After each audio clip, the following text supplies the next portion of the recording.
बोलिए सदगुरु साईनाथ भगवान की जय। दुखहरणी द्वारिका माई की जय। साईं भोले भंडारी की जय। साईं गणपति की जय। साईं सरस्वती की जय। गुरु ब्रह्मा गुरु विष्णु गुरुदेवो महेश्वरा गुरु साक्षात् परब्रह्म तस्मै श्री गुरुवे नमः। तस्मै श्री गुरुवे नमः। ध्यान मूलम गुरुमूर्ति पूजा मूलम गुरुपदम मंत्र मूलम गुरुवाक्यम मोक्ष मूलम गुरु कृपा। बोले सदगुरु साईनाथ महाराज की जय। आज कथा ऐसे कहूँगा, ईश्वर किसे कहते हैं, भगवान किसे कहते हैं, भगवान की परिभाषा क्या है, ईश्वर की परिभाषा क्या है, ईश्वर किसको बोला जाता है। समझ रहे हैं आप लोग? ईश्वर कैसी स्थिति वाला महापुरुष को ईश्वर कहा जाता है, यानी भगवान कहा जाता है। आप लोग को इस प्रवचन से ज्ञात हो जाएगा कि भाई उस स्थिति का व्यक्ति हो जाएगा। कोई भी साधक जो पतंजलि ऋषि कह रहे हैं, तो कोई भी साधक ईश्वर ही है, विशेष पुरुष ईश्वरा। पतंजलि ऋषि कह रहे हैं क्लेश पिपासा असय अप्रिमिष्ट विशेष पुरुष ईश्वरा। आप देखिए इसकी परिभाषा क्या है। क्लेश, क्लेश का मतलब है कि व्यक्ति को क्लेश नहीं होता है। इस संसार में आ गया है, शरीर धारण किया हुआ है, क्लेश नहीं होता है। समझ लीजिए, कितना ही आफत विपत्ति कुछ भी आ जा रही है, रोग व्याधियां सब कुछ आ जा रहा है, उसे क्लेश होता ही नहीं। ऐसा व्यक्ति कौन हो सकता है कि भाई जिसको को रोग व्याधियां आ जाए तभी क्लेश होता ही नहीं? ऐसा कौन व्यक्ति हो सकता है? ऐसा वही व्यक्ति हो सकता है जो आत्मा को जानता है, आत्मा में स्थिति बना लिया है। समझ लीजिए, शरीर रूपी वस्त्र को समझ लिया है भली प्रकार से, मन बुद्धि इंद्रियों को छल कपट को समझ लिया है। हाय, छल कपट कहाँ होता है? मन बुद्धि इंद्रियों में होता है। शरीर तो छल कपट करता नहीं है, इंद्रिया के द्वारा ये शरीर करती है। आपका मन कहेगा कि भाई चलो उसका नोच बकोट ले, मन न कहेगा तो ये शरीर को ले जाएगा मन। बुद्धि कहेगे कि ऐसे ढंग से करेगी कोई जाने ना, छल कपट ऐसे करेगी कोई जाने ना। लेकिन ईश्वर तो जानता है कि नहीं जानता है? वो तो सब कुछ देखता है? तो भाई छल कपट कौन करता है, पाप कर्म कौन करता है? आपका मन बुद्धि इंद्रिया करती है। हाय, ऐसे ढंग से हम चोरी करूं कि कोई जाने ना। एक मुसलमान था, रोजा रखता था।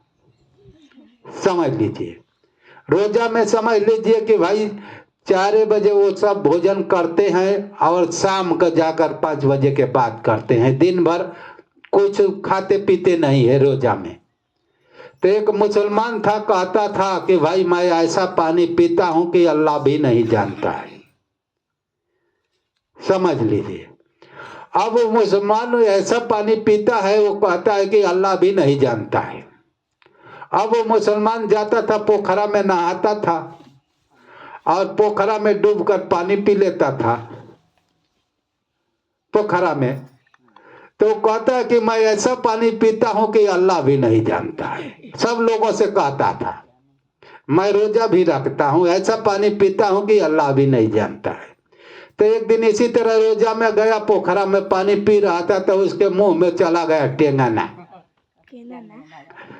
टेंगना समझ रहे हैं? टेंगना एक मछली होते है, उसमें कांटा होता है। अब वो मुंह में चला गया, गड़ गया और उसकी बीख ही उसके जीभ में मार दिया। तब अब छपटाते हुए निकला, रोते गाते हुए निकला। अब जाई जीभ में मारेगी तो भाई बहुत दुख होगा ना, नरम जगह है? अब वो कहा भगा हो गया, भाई काहे परेशान हो, काहे रो रहे हो? अरे हमारे मुंह में टेंगना घुस गया, तब पोखरा में नहा रहा था। अरे तुम तो कहते थे कि ऐसा पानी पीता हूं कि अल्लाह मैं नहीं जानता है, मुंह में पानी पिए होगे तभी तो टेंगना गया है? टेंगना गया है। समझ रही हैं आप लोग? तो ऐसे भी आदमी हैं। तो भाई अब कथा की तरफ हम चले कि क्लेश, अब वो कौन ऐसा व्यक्ति होगा कि उसको क्लेश नहीं होगा? क्लेश का मतलब जो जानता है कि मैं आत्मा हूं, ब्रह्म हूं, मैं शरीर नहीं हूं, मन नहीं हूं, बुद्धि नहीं हूं, इंद्रियां नहीं हूं, ये सब क्या है? ये शरीर रूपी वस्त्र के दाव पेच है। मैं तो आत्मा हूं, मैं मन को भी शक्ति देता हूं, बुद्धि को भी शक्ति देता हूं, इंद्रियों को भी शक्ति देता हूं, ब्लड सर्कुलेशन करने की भी शक्ति देता हूं। मेरी ही ऊर्जा से मन चलते हैं, मेरी ऊर्जा से बुद्धि चलती है, मेरी ऊर्जा से सब हाथ पांव हिलते डोलते हैं, मन दिमाग भी चलता है। मैं तो आत्मा हूं। जैसे सूर्य के होने मात्र से हम लोग सुबह में अपना काम धंधा, रात भर सोए रहते हैं, सुबह उठते हैं, काम धंधा करने लगते हैं। कोई दफ्तर जाता है, कोई कुछ करता है, कोई कुछ करता है, जिसका काम है। उसी तरह से आत्मा रूपी सूर्य के होने मात्र से इस शरीर में मन बुद्धि इंद्रियां सब कार्य करने लगती है। समझ लीजिए, योगी के लिए यह एक वस्त्र है, मन बुद्धि इंद्रिया तो कार्य करने लगती है। जब वो क्लेश, क्लेश का मतलब कि उसके शरीर में दुख भी आ जाता है, तो देखता है कि मैं तो आत्मा हूं, दुख किसको हो रहा है? इस मन को हो रहा है, बुद्धि को हो रही, इंद्रिया को, इस शरीर को हो रहा है। समझ लीजिए, इसलिए वो आत्मा में निवास करता है। इसलिए क्लेश, वो क्लेश से परे रहता है। वो शरीर है ही नहीं, तो इसलिए वो क्लेश से परे रहता है।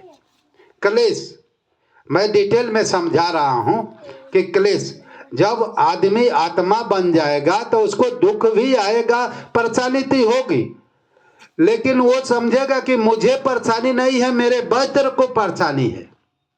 समझ रहे हैं? इतना ही अंतर होगा। मेरे शरीर रूपी वस्त्र को परेशानी हो रही है।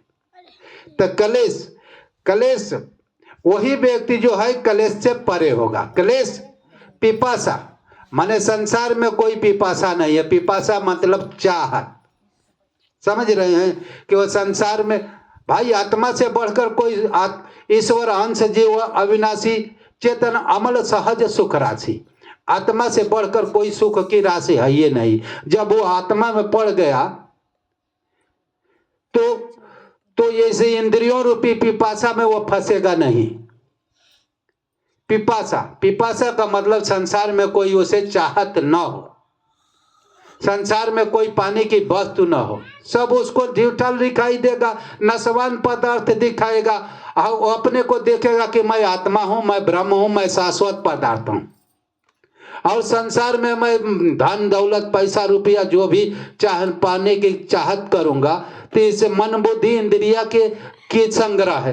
मैं तो आत्मा हूं, आत्मा के लिए तो भाई भोजन की भी जरूरत नहीं है। वो अनाज खाती ही नहीं है, हवा ग्रहण करती ही नहीं है, अग्नि ग्रहण करती नहीं है, तो उसको क्या चाहिए? आत्मा ये सब उसका भोजन भोज्य पदार्थ है नहीं। आत्मा का भोज्य पदार्थ है अपने स्वरूप में स्थिति। ईश्वर अंश जीव अविनाशी चेतन अमल सहज सुख राशि, वो सुख की राशि है। तो वो क्या संसार की नशवान पदार्थ को क्या वो चाहेगी?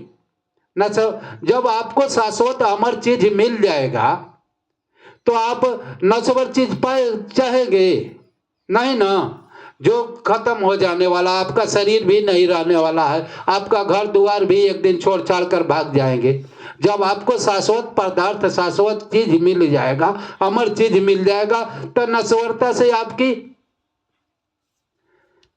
हमेशा के लिए छुटकारा हो जाएगा। उसमें आपका स्पृहा नहीं रहेगी, उसमें आपकी क्यों उसकी चाहत न रहेगी, रहेगी चाहत, अब इसी तरह से दिखेगी। तो पिपासा माने इस संसार में कोई पिपासा नहीं रहेगा जब आत्मा में पहुंच जाएंगे तो।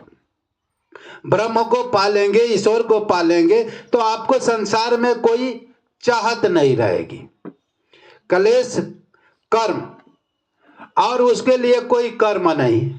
कर्म का मतलब समझते हैं कि भाई आप कर्म करते हैं कि भाई आज हमको गेहूं काटना है, काटना है, ये कर्म है। बर्तन माजना है, एक कर्म है ना। है कोई भी कार्य करना एक कर्म है।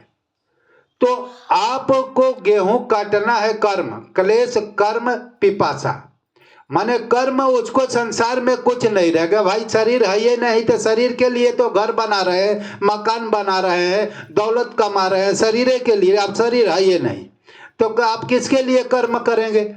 योगी भी कर्म करता है, जैसे मैं हूं तो आपको प्रवचन सुनाता हूं, एक प्रकार की ये भी कर्म है। दूसरों को भलाई के लिए योगी जो है, आत्मा में प्रवेश करने वाले व्यक्ति कर्म करते हैं।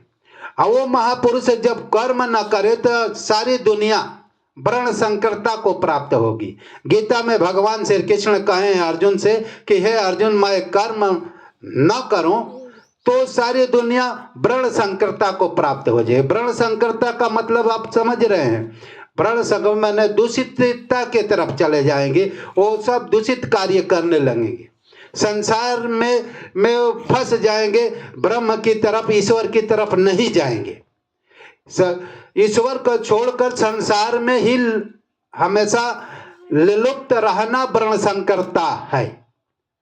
संसार में ही अपना जीवन खत्म कर डालेंगे, वही व्यक्ति वर्ण संकरता है। संसार की बुराइयों में फंस जाना ही वर्ण संकरता है। संसार नशवान पदार्थ के तरफ हमेशा दौड़ना ही वर्ण संकरता है। शाश्वत पदार्थ आत्मा की तरफ, परमात्मा की तरफ कोई नहीं दौड़ेगा। इसलिए महापुरुष, हे कृष्ण, हे अर्जुन, मैं कर्म में बरतता हूं, कर्म करता हूं, लोगों को अच्छा शिक्षा देता हूं, गीता के माध्यम के द्वारा हर तरह से मैं लोगों को सिखाता हूं। संत महापुरुष लोगों को सच्चाई हकीकत बताते हैं कि तुम आत्मा हो, तुम ब्रह्म हो। इसलिए उनको संसार में कोई कर्म नहीं रहता है, लेकिन दूसरों के भलाई के लिए कर्म करते हैं। कर्म पिपासा। अक्षय अप्रमिष्ट माने अक्षय का मतलब है कि हमारे भीतर कोई चाहत न हो, कोई ऐसी वस्तु है उसके के तले मैं न रहूं। अक्षय का मतलब है वो किसी आत्मा को कोई वस्त्र ओढ़ा सकता है? नहीं ओढ़ा सकता है। आत्मा निरंकार है, बिना आकार का है, जैसे आकाश है। इसी तरह से आत्मा निरंकार तत्व है, उसे निरंकार बोला जाता है। तो यह एक शरीर मात्र वस्त्र है, माने यह झूठा वस्त्र है। शाश्वत उसको वस्त्र की कोई आवश्यकता नहीं है, ये तो एक उदाहरण स्वरूप वस्त्र है। क्लेश कर्म पिपासा अक्षय अप्रमिष्ट। विशेष पुरुष ईश्वर माने जिसके पास ऐसी योग्यता है कि मैं आत्मा हूं, ब्रह्म हूं, संसार से सदा निर्लिप्त रहता हो, संसार में उसकी कोई चाहत नहीं है, वह व्यक्ति ऐसे महापुरुष ईश्वर है। यही ईश्वर की परिभाषा है। पतंजलि ऋषि ने कहे, भगवान पतंजलि ऋषि ने ये शब्दों से संबोधित किए हैं। यह अकट्य सत्य है। लोग ऐसे ही साईं बाबा के अंदर फटे पुराने कपड़े पहनकर मस्जिद में, टूटी फूटी मस्जिद में रहते थे। इनके भीतर कोई संसार में चाहत नहीं रहती थी। लोगों को हमेशा भलाई के लिए अपना जीवन जिया, और लोगों को हमेशा अच्छा शिक्षा दिया, आत्मज्ञान ब्रह्म ज्ञान का शिक्षा दिया, मुक्ति कराया, हमको भी आत्मा परमात्मा का अनुभव कराए, हमको भी शरीर से कई बार निकाल कर दिखाए कि देखो तुम आत्मा हो, तुम ब्रह्म हो, तुम अविनाशी हो, तेरा नाश नहीं हो सकता, इस शरीर रूपी वस्त्र के साथ तुम जुड़ो मत रहो। हमको भी ये शिक्षा दिए हैं, कई बार शरीर से निकाले हैं और दिखाए हैं कि देखो तुम शरीर नहीं हो, तुम आत्मा हो, परमात्मा हो, यही हमारा स्वरूप है, यही तुम्हारा स्वरूप है। गीता में भगवान श्री कृष्ण यही अर्जुन को बता रहे हैं।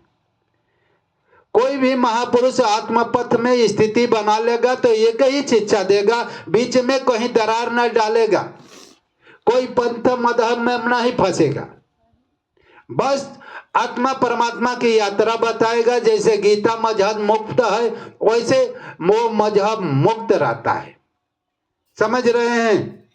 तो साईं बाबा मजहब मुक्त है, इसलिए आत्मा परमात्मा का ज्ञान देकर लोगों को मुक्ति का अनुभव कराते हैं, मोक्ष का अनुभव कराते हैं, मोक्ष देते हैं। बोलिए सद्गुरु साईनाथ भगवान की जय।